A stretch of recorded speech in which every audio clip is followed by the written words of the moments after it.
Welcome back to another video. Today we're going to be visiting Goodwood Revival 2025 and exploring all it has to offer.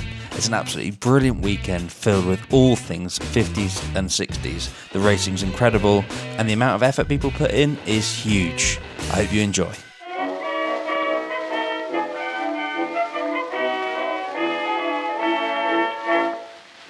Arriving to Goodwood for the first time is a very exciting experience. We finally arrived after a long journey to meet up with our friends Jack and Katie, who gave us our tickets. They lent their little series Ursula to Goodwood for the weekend, so that's how we could actually go. We found our spot at the campsite and started to get unpacked while it wasn't raining. I couldn't believe how quickly someone who knew Boris came up to me. The guy behind was very friendly and we had a little chat. The car park is full of amazing cars and Land Rovers, and as you walk around, it's almost like a show in itself. This isn't even the car park for the day, but all the vehicles are fantastic. You'll see a yellow sticker in this Series 1's windscreen. That means it's a vehicle borrowed by the event as a utility vehicle. Now the first thing we came across was this row of Spitfires, and it was absolutely beautiful to see.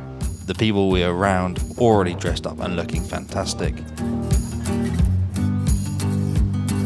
So many things on offer, all in period as well. I was really glad to see a mix of road and race vehicles, including bikes as well. It really does appeal to everyone. People that like retro events and also proper petrol heads.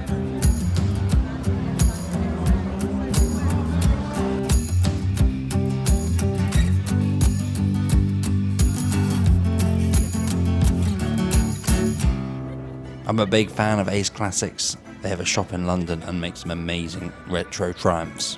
You start to feel the excitement as you get closer and closer to the track. Thankfully, we had access to the paddocks and can see everyone staging up.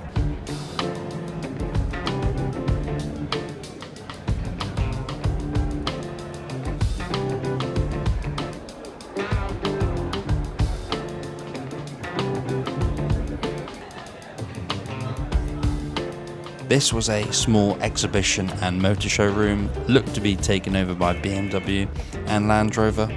It was great to see one of the original prototype Velar Range Rovers in there, alongside a very modern example. I definitely know which one I would have. It's the first one.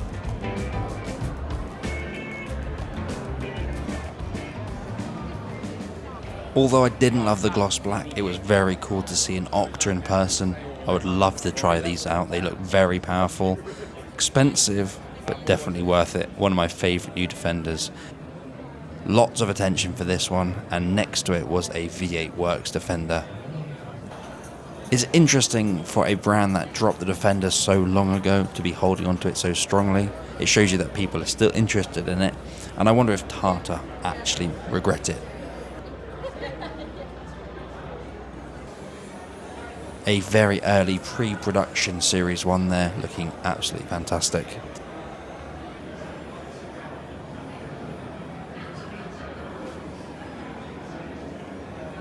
A Merlin engine to the left with a few Spitfires hanging from the ceiling. It turns out if you want to ride one of these, it starts at £3,500.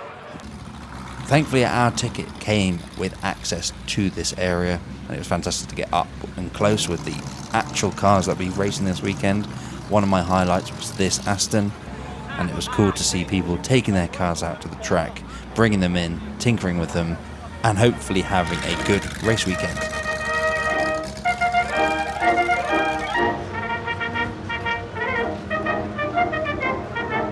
I couldn't believe the range of cars that were there from early 1900s to the late 60s. The mix was massive.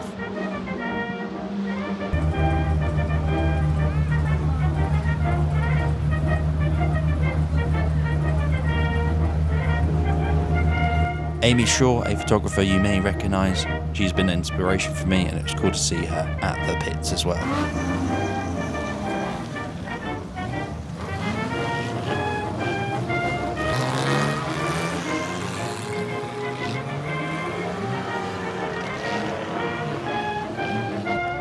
I find it really hard to pick one car if someone asked me to take away on the day. Mustangs to E-Type, some of my favourite cars, and then you have 8 of them in a row. It's a very difficult thing to choose. One of the highlights for the weekend was seeing our friend Toby, a mechanic working at the event, bringing one of the cars back to the paddock to work on it. Thankfully everything went well. It was ready for its race on Sunday afternoon.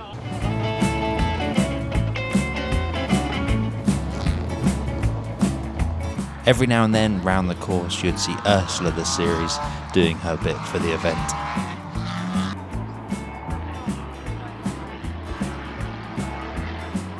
The second position here in the E-Type Jag is Jensen Button himself in his own car.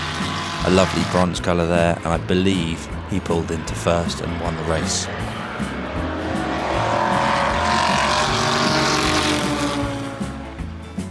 It's amazing to think that Spitfires actually took off here during the war, as it was a base.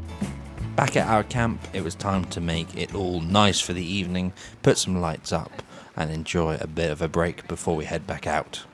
Jack and Katie had just come back for a month honeymoon around Europe and Norway. It looked amazing, and there's a lot of space in their Fiat, makes us envious in Boris.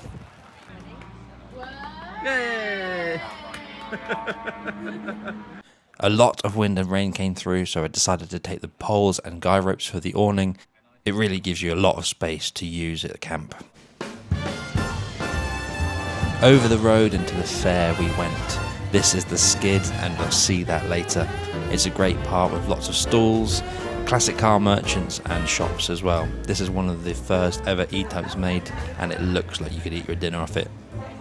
This is Gladiator, a fantastic engine once used by Katie's great-grandfather. I did actually end up coming home with a car, but unfortunately it was just a toy model of a BMW 750i from the James Bond film Tomorrow Never Dies. Sad, but actually pretty exciting for me. As the evening fell over us, it was amazing to see everyone in their gear and all the lights coming out. Something about that dim evening light just makes you feel even more immersed.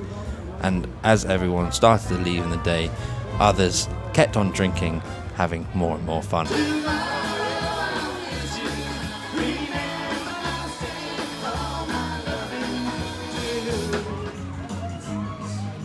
And here we are, the skid, our favourite ride of the evening. Jack and Katie were very excited to go on it once more. You have a brake to stop you, and then you let go to fling yourself round. It's a lot of fun. You can also spend your tokens in the penny arcade using the world's worst claw, a shooting game, and loads of different pieces. As you can see here, a scene from the 50s basically, nothing to give it away.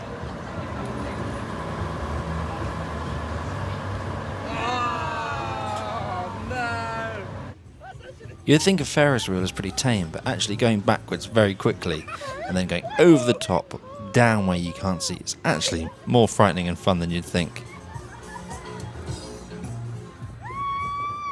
It was my idea to go on these waltzers, and all I can say, it wasn't a great idea for everybody else.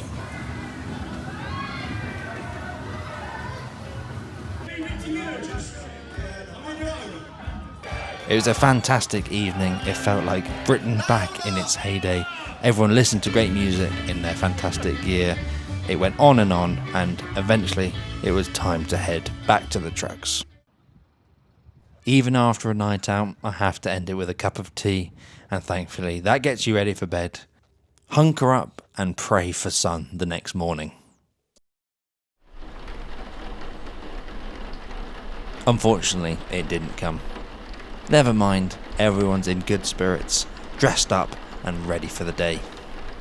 Time for some coffee and a bit of breakfast. We chose muffins with ham and cheese, very nice.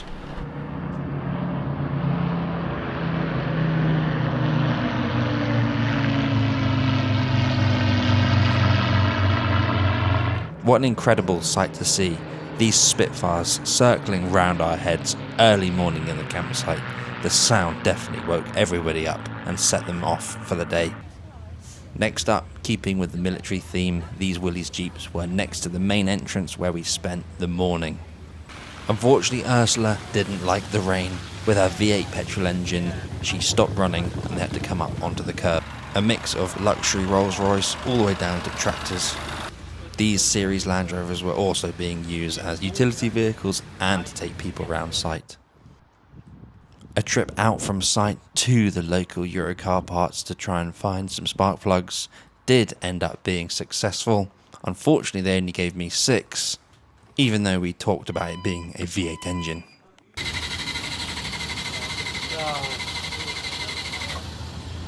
And she was running again.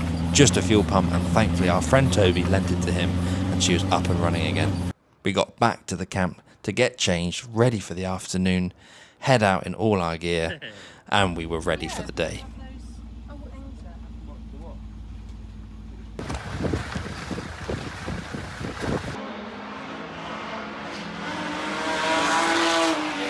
On the Sunday, Jack managed to get us tickets for the grandstand.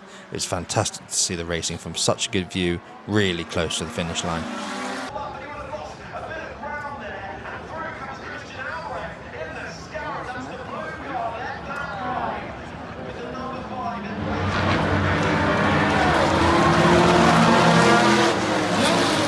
I think the St Mary's Trophy races were my favourite, a mix of different saloon cars, all the way down to minis. Even Rowan Atkinson was racing in his Mark 7 Jag. It's scenes like this you start to forget where you are and when you are. It really looks like you've gone back in time.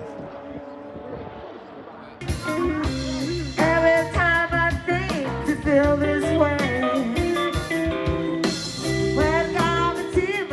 From racing to live music and even down to the high street here, it's fantastic being able to explore everything, and I managed to keep my wallet in my pocket and didn't spend too much money.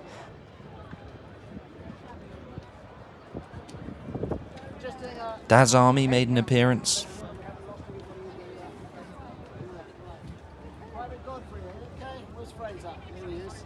They even had a beach cocktail bar with these fantastic vintage American cars, and I think my favourite was this lovely station wagon with lots of patina.